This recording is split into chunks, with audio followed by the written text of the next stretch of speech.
চাকরিজীবী নেবেন না ব্যবসায়ী নেবেন না ইউটিউবার নেবেন না টিকটকার নেবেন?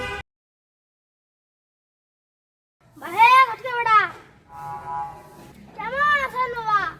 আচ্ছা তোমাকে তো এই 7 দিন থেকে খুঁজে আনছি ভাই। কে বাবা 7 দিন থেকে খুঁজেন কে? আমার বড় মেয়ে বিয়ে দেওয়া লাগে, ছেলের ব্যবস্থা করে দেন ভাই। খরচ তো আছে, কেমন ছেলে নেবেন? চাকরিজীবী নেবেন না ব্যবসায়ী নেবেন না ইউটিউবার নেবেন না টিকটকার নেবেন? টিকটকে জামাই কি ভাই, আপনারা বুঝি দাও তো।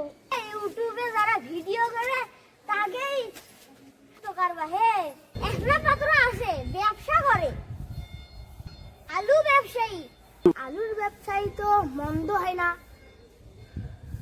সেই বর্তমান 1 নম্বর ব্যবসায়ী হয়েছে আলু ব্যবসায়ী। হঠাৎ বেড়া তোর একটা ভ্যাংসে হাতে এই জমির বেচাছি 30 টাকা, এখন সেই আলু বাজারত 80 টাকা। আলু ব্যবসায়ী জামান নিব না মায়ের টিকটকের নিব? এইবার এর বাপ বুঝছে আলু ব্যবসায়ীর কি দাম। বিয়াও দিমা পাত্র চাই, আলু ব্যবসায়ী ছাড়া উপায় নাই।